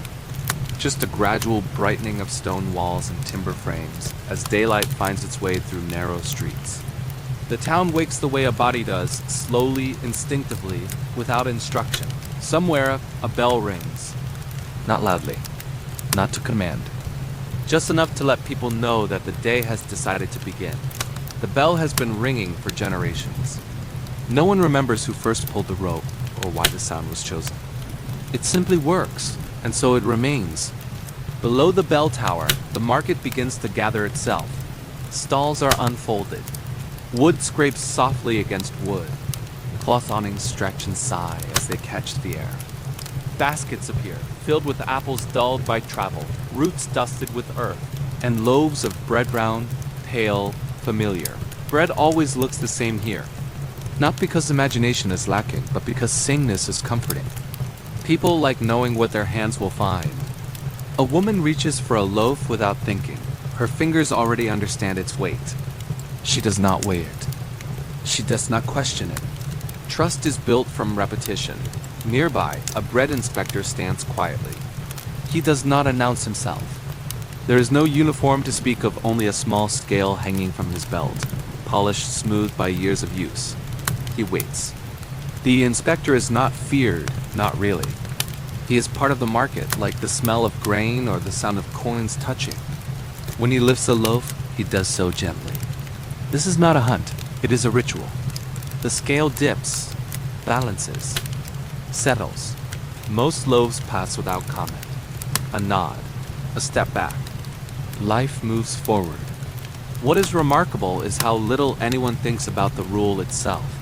No one debates its fairness in the early light. No one argues whether it still serves a purpose. It has crossed an invisible line from decision into tradition. And traditions are rarely questioned, especially in the morning. As the day unfolds, the town breathes in small, predictable rhythms. Animals pass through streets too narrow to avoid them. Hooves tap against stone, bells softly chiming not just on livestock, but sometimes on children stitched loosely to their clothing so parents can hear where they wander. Sound becomes a kind of map. You always know where things are, even when you do not look. Inside a nearby tavern, the floor is covered with straw. Not new straw, not old straw. Just straw. Layer upon layer, pressed flat by years of boots, spills, and quiet conversations. No one cleans it away completely. Why would they? It has always been this way. Each new layer is a small promise that tomorrow will be similar to today. The tavern keeper does not remember when the straw began to stay. Only that removing it once seemed unnecessary and then, eventually, unthinkable. Temporary solutions, when repeated, develop roots. They do not ask permission. They simply remain. Outside, the road curves gently past the tavern, bending where puddles once formed, where carts learned to avoid mud, where footsteps agreed without discussion that this was the better way. Roads are not designed here. They are remembered. And so it is with rules. The bread law continues, not because anyone insists, but because no one stops. There is a quiet kindness in this if you look at it gently. A recognition that life is already difficult enough without constant revision. People are tired. They are busy surviving, loving, losing, hoping. To rewrite the world takes energy few can spare. And so, instead, they live within it. If you listen closely, you might notice how this world hums rather than shouts. No one rushes. Time stretches loose and forgiving. And somewhere between the ringing of bells and the weight of bread, the mind begins to soften. If you have ever found comfort in routine, making the same cup of tea, walking the same path, listening to the same voice at night, you understand why these temporary things stayed. Not because they were perfect, but because they were known. And known things feel safe when the day grows long. As the afternoon fades, shadows stretch across the market stones. Stalls are folded away. The inspector returns his scale to its place, never thinking that his role is unusual. To him, this is simply how the world works, and perhaps that is the most soothing truth of all. That much of history was not shaped by grand plans, but by small choices repeated until they became invisible. In the next part of our journey, we will follow one of those invisible threads a little further into debts that outlived the people who made them, and promises written so softly they never faded. For now, let your shoulders rest. There is no need to remember every detail. The story will carry you, just as it always has. As evening settles over the town, the light changes its tone. Daylight does not disappear here, it withdraws politely. It slips behind chimneys, folds itself into doorways, and leaves behind a glow that feels remembered rather than seen. This is the hour when stories grow quieter. Inside the tavern, a fire breathes softly, not roaring. Just enough to remind the room that warmth still exists. People arrive without hurry. They know where to sit. They always do. A man takes a mug from the counter, its handle worn smooth by hands that are no longer alive. He does not think about who held it first. He only knows that it fits his grip. The tavern keeper pours ale carefully. Not because the liquid is precious, but because spilling has consequences that linger. Here, nothing ever truly disappears, especially not debts. Long ago, perhaps on a night much like this one, someone drank more than they could pay for. Not recklessly, not with intention. Just a few extra mugs, offered during conversation, during laughter, during a moment when tomorrow felt far away. The tavern keeper, kind or tired or both, said, "Pay me later." Later is another phrase history holds onto tightly. The name was written down, a small mark beside it. Nothing dramatic. Just ink on a page that would be folded, stored, and forgotten. Or so it seemed. Years passed. The man who drank the ale grew older. His hair thinned. His steps slowed. Eventually, he stopped coming altogether. But the mark remained. When his son came to the tavern years later, the keeper glanced at the ledger. Same name, a familiar curve of letters. The debt was small, almost symbolic. But symbols matter. Your father owed 6 gallons, the keeper said, not unkindly. The son blinked, confused, then nodded. Of course he did, because arguing would require energy. And energy is precious, and so the debt passed hands. Not like a burden, more like an heirloom no one asked for. By the time the grandson heard the story, it had softened into routine. This is simply something our family has always owed. No one questioned the fairness. No one traced the origin back to that warm night of laughter and borrowed time. The debt did not grow. It did not punish. It just stayed like a chair no one moves because it has always been there. If you listen closely, you can hear how gently these things attach themselves to life. They do not arrive shouting. They do not announce importance. They wait, and waiting is powerful. Around the tavern, conversation drifts like smoke. Someone speaks of weather. Someone else of roads too muddy to bother fixing. There is no urgency in their voices. People here accept the world as it presents itself, slightly inconvenient, deeply familiar. The straw beneath their feet compresses further with every step, creating layers that no one intends to study, yet one day will be read like pages of a book.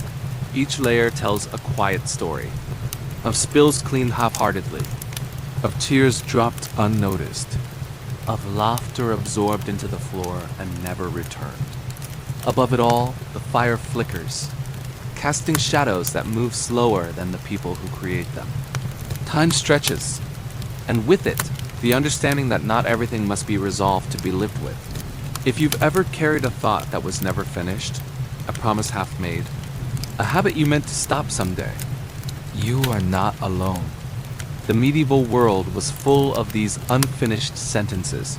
They did not see them as failures, just as facts of being human. Outside, the night deepens. A bell rings again, marking nothing more than the passage of hours. No meeting, no command, just reassurance. The road outside the tavern glistens slightly, worn smooth by generations of feet choosing the same imperfect route. No one remembers the first footprint, only that this is the way home. As the tavern begins to empty, the keeper closes the ledger. He does not review the debts. He does not count them. He trusts that tomorrow will resemble today closely enough. And that trust is what allows him to sleep. In the quiet that follows, the town rests inside its habits like a well-worn coat. Nothing presses. Nothing demands. Everything simply exists. In the next part of our journey, we will look beneath our feet into floors that became archives, and solutions that turned into landscapes without anyone noticing. For now, let the weight of the day lift slightly. You do not need to settle every account tonight. Some things are allowed to remain unfinished. The story will keep watch. There are places that remember quietly. They do not speak. They do not interrupt. They simply hold. In the medieval town, memory lives beneath the feet. Inside the tavern, the straw-covered floor has grown dense over the years. Not from carelessness, but from continuity. Each season, fresh straw is scattered across the ground. Not to replace what came before, but to soften it. To make standing easier. To make waiting more comfortable. No one sweeps the old layers away entirely. Why would they? They no longer feel old. They feel like the floor. With every footstep, the ground compresses slightly, settling itself into a shape that matches the room. Spilled ale disappears downward. Mud loosens its grip. Time folds itself into something firm enough to trust. The people here do not think of it as unhygienic. They think of it as normal. And normal, when shared by everyone, rarely feels wrong. If you were to kneel down very gently and press your palm into the straw, you would feel warmth lingering there. Not heat, just the echo of bodies that stood and talked and rested in the space long before tonight. The floor has learned the rhythm of human presence. It knows where people gather most often, where conversations pause, where laughter once spilled out and sank quietly between fibers. No one planned this. No one said, "Let us build a record of ourselves beneath our feet." It happened because cleaning was postponed and then postponed again, until postponement became policy. Temporary solutions do not announce their permanence. They settle in while no one is watching. Centuries later, scholars would call these floors archaeological layers. They would read them like books, each stratum a chapter, each stain a sentence. But the people who walked across them never imagined such scrutiny. They only knew that the floor was softer than stone, kinder to tired legs, forgiving to cold nights. And forgiveness is something people instinctively keep. Outside the tavern, the street curves in its familiar way. It does not follow a ruler. It follows agreement. Long ago, someone avoided a puddle. Someone else followed the same dry patch. Soon enough, the ground learned the preference. No council meeting was held. No map was redrawn. The road shaped itself around human hesitation. And once shaped, it resisted change. Mud dries. Ruts deepen. Memory hardens. You can see this everywhere in the town. Doors placed oddly because the original wall collapsed once. Windows misaligned because rebuilding was easier than redesigning. Chimneys leaning just enough to remind you that perfection was never the goal. Only survival. Only continuity. Inside homes, families move carefully through spaces that no longer match their original purpose. A corner once meant for storage becomes a sleeping place. A hallway built for convenience becomes tradition. Children grow up learning these spaces as truths, not accidents. They do not ask why. They simply adapt. And adaptation, when repeated, becomes identity. In the evening, parents fasten small bells to their children's clothing. Not out of fear, but practicality. The sound lets them know where wandering feet have gone. Soon, the children learn to run simply to hear the ringing follow them. A solution becomes a game. A precaution becomes delight. No one stops to ask if the bells are still needed. They are already part of childhood. And so the town continues to layer itself habit upon habit, solution upon solution. Not because it is blind, but because it is tired, and there is a quiet mercy in that. If you have ever left something unfinished, not because you forgot, but because finishing it felt unnecessary, you are touching the same impulse. Not everything unfinished is broken. Some things are simply resting. As night grows deeper, the tavern empties again. Footsteps compress the straw one last time. The fire settles into embers. The floor holds everything without comment. Above it all, the building stands not straight, not symmetrical, but familiar enough to trust. This is how places learn to last. Not through design, but through acceptance. In the next part of our journey, we will follow that acceptance upward into grand buildings that were never quite finished properly, and royal decisions made just for now that stayed far longer than intended. For now, let your thoughts drift downward, like straw settling, like memory folding into earth. Nothing is required of you in this moment. The story knows where it is going. There are moments when practicality quietly rearranges the world, not with intention, not with elegance, just with necessity. In the medieval town, as the streets fall silent and homes retreat into candlelit stillness, certain structures reveal their secrets not loudly, but patiently.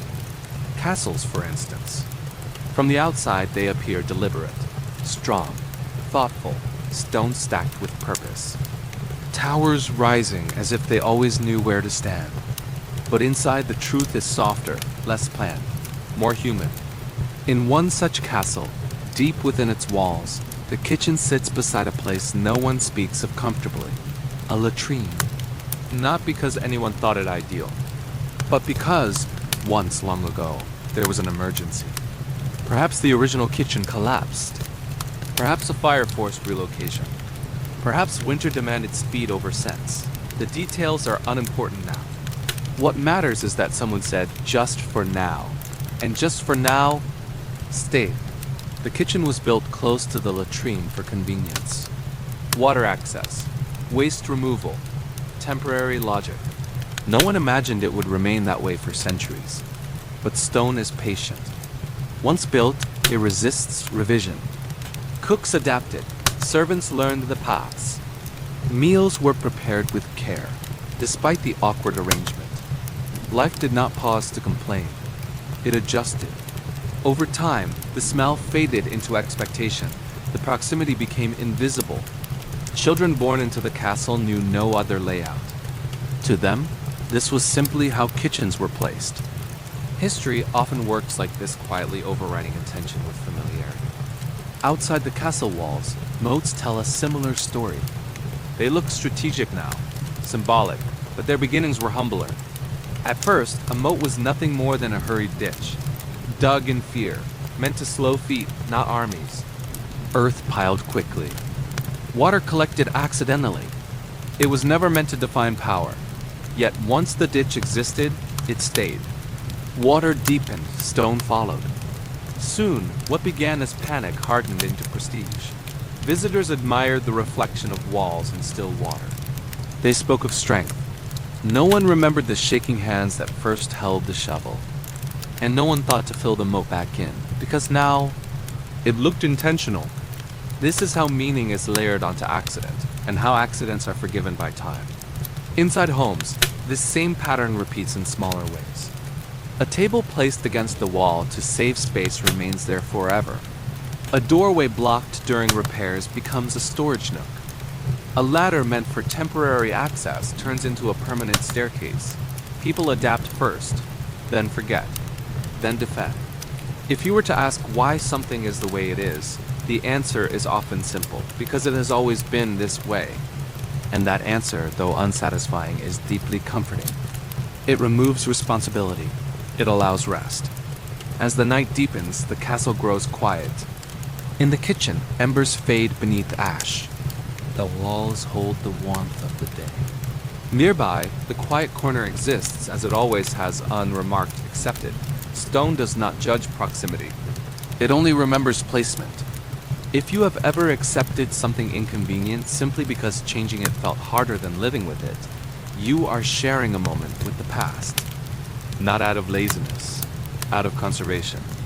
Energy is precious. The medieval world understood this instinctively.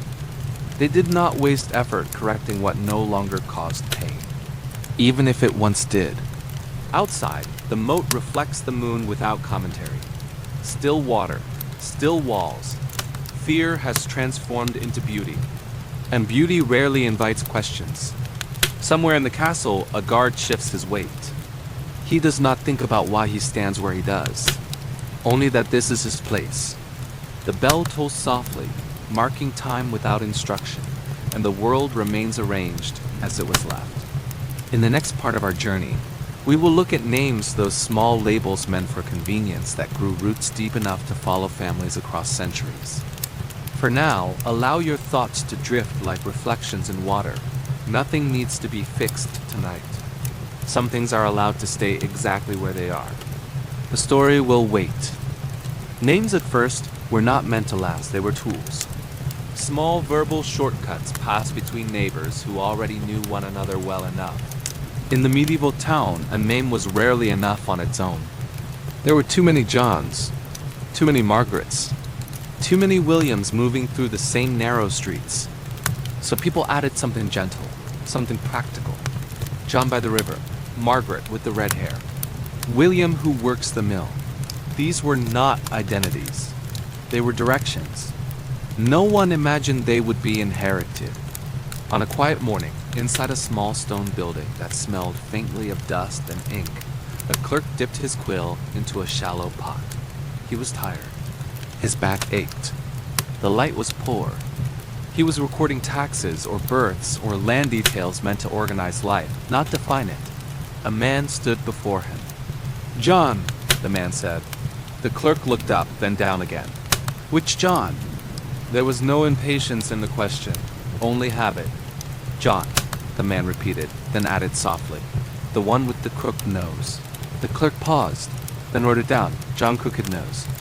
Not as an insult, not as a judgment, simply as clarification. Ink touched parchment. The page accepted it without protest. That was all it took. John went home. The clerk moved on. Neither of them thought about it again. Years later, John's son stood in the same place. The clerk, older now, or perhaps replaced by another, opened the same ledger. He traced the name with a finger. "Ah," he said. "Crooked Nose." The son nodded. It sounded strange, but familiar. He had heard it before, and so the name passed on.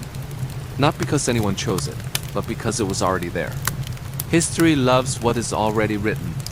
Over time, the meaning softened. No one looked at the son's face for the trait.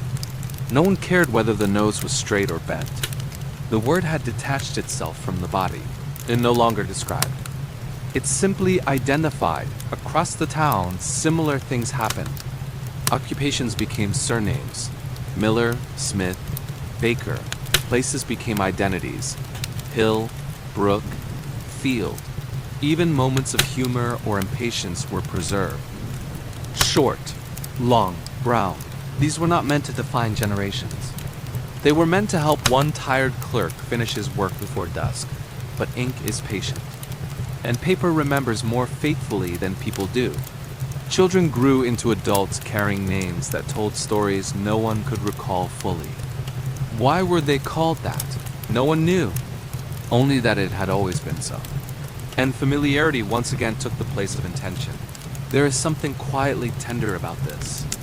That so much of who we are is shaped by moments of convenience rather than design. No grand ceremony, no dramatic decision. Just a quill moving because it needed to. If you have ever been labeled in a way that followed you longer than expected, a role, a habit, a version of yourself created in passing, you understand this inheritance.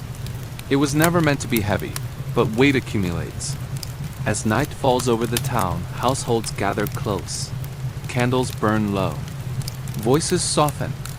Names are spoken gently now, stripped of origin, filled instead with affection. Parents call children by surnames without thinking. The words feel warm in the mouth. They belong. No one wonders if they were once accidental. Accidents, when repeated, become truths. And truths, when lived with long enough, become invisible. Outside, the bell marks another hour. Not to instruct, only to reassure. Time continues. The ledger remains closed for the night. Inside it, names rest quietly. No longer descriptions, no longer jokes, no longer shortcuts. They have become anchors. In the next part of our journey, we will gather these quiet truths together: laws, debts, floors, kitchens, names, and gently step back to see what they form when viewed from a distance. For now, let your own name rest lightly on you. You do not need to explain it.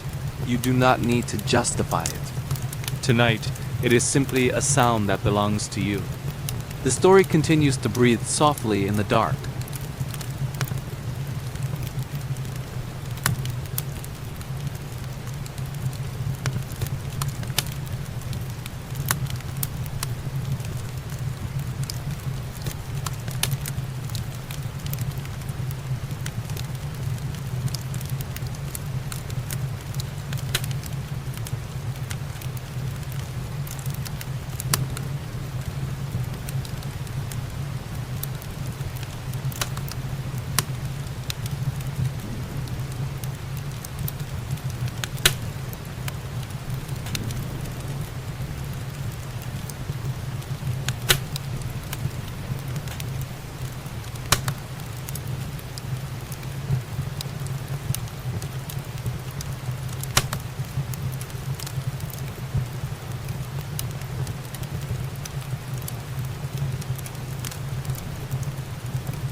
The mind relaxes when it does not have to decide, and relaxation is a form of survival.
What demands effort fades. This is not failure. It is the quiet negotiation between humanity and time. As the night stretches on, the road beyond the town disappears into darkness, but not uncertainty. It has been walked enough to know where it leads. You do not need to see it clearly to trust it. If your own life carries paths you never meant to follow for this long, let that be gentle knowledge rather than judgment. You are not behind. You are simply walking on something that learned your footsteps. In the next part of our journey, we will gather all these quiet, temporary things together and step back far enough to see the shape they make when viewed as a whole. For now, let your breathing slow. There is no destination you must reach tonight. The road knows how to hold you. There comes a moment quiet, almost unnoticeable when curiosity loosens its grip. Not because answers have been found, but because the questions no longer feel necessary. In the medieval town, that moment arrived gradually. No single generation decided to stop asking why the bread was weighed, why the road curved, why names carried echoes of long-forgotten traits. The questions simply thinned. They drifted away like mist in morning light. Life was already full of planting and waiting, of repairing and resting, of caring for those who could not carry themselves. Why reopen decisions that no longer hurt? Why disturb arrangements that had learned to hold everyone gently enough? And so the world settled. The bread law remained not as authority, but as background. It existed the way gravity does, unseen, unchallenged. Children grew up knowing the weight of a loaf before they knew its price. Their hands learned it instinctively. No explanation required. This is how knowledge becomes instinct, by staying long enough to bypass thought. In the castle, servants moved through hallways shaped by compromise. They did not complain about kitchens near quiet corners. They had adapted. Adaptation, after all, is a form of peace. Moats were no longer symbols of fear. They reflected sunlight. Held fish. They were beautiful now. Beauty forgives origins. In the tavern, debts continued to be remembered. Not because they mattered deeply, but because they had always been remembered. And remembering is easier than revising. The straw floor thickened imperceptibly. No one noticed when it crossed the threshold from mess to memory. It simply became ground. Names passed gently from mouth to mouth, losing their edges. Crooked noses straightened. Hair changed color. The names stayed. They no longer described. They belonged. All of this created a world that felt stable, not because it was carefully maintained, but because it was rarely disturbed. The medieval mind understood something modern life often forgets. Stability does not always come from improvement. Sometimes it comes from agreement to let things be. As night deepens again, the town rests within this agreement. No one lies awake planning reform. No one drafts new systems by candlelight. The future will arrive on its own. For now, sleep is more urgent. If you listen closely, you can feel how this collective rest settles into the stones. The town exhales. And in that exhale, time slows. This is not stagnation. It is conservation. A way of carrying limited strength across many years. If you have ever felt relief in accepting something as good enough, not perfect, not ideal, but workable, you have shared this instinct. The medieval world was built by people who understood limits. They did not chase endless optimization. They sought continuity. And continuity, once achieved, was protected quietly. The bell rings once more. Not to signal change. Only to reassure those who are half asleep that the world is still there. That nothing has slipped. That tomorrow will resemble today closely enough. And that resemblance is comforting. As the moon moves slowly across the sky, shadows shift across roofs that have been repaired many times, but never redesigned. Each repair honored what came before it, not out of reverence, out of habit. And habit, when shared, becomes culture. In the next part of our journey, we will gently step back even further to see how all these temporary things, layered together, form something unexpectedly enduring. For now, let your thoughts rest in this moment where questions have softened. You do not need answers tonight. You do not need to understand everything you carry. Some things stay with us simply because they arrived during moments when we were too busy living to let them go. And that too is human. The story is still awake. You may rest. Seen from a distance, the medieval town looks intentional. Its walls form a rough circle. Its towers rise where they seem to belong. Its roads appear to lead exactly where they should. But this sense of order is an illusion, soft, comforting, and incomplete, because nothing here was built all at once. The town did not emerge from a plan. It emerged from accumulation, from choices made when no one was thinking about the future, only the present moment, the coming winter, the next meal. And yet, when all those moments settled together, they shaped something enduring, the bread law, the debts, the floors, the kitchens, the names, the roads. Each one was small, each one temporary, and each one, left alone long enough, became part of the town's skeleton. No single generation decided, this is who we will be. They simply lived, and living, repeated often enough, becomes structure.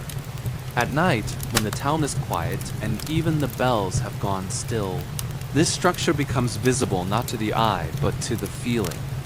You can sense how little effort is required to exist here. Everything already knows where it belongs. The baker wakes before dawn, not because the law compels him, but because the rhythm does. The inspector arrives, not because he questions the rule, but because the day expects him. The tavern keeper opens the ledger without resentment. The debt is small.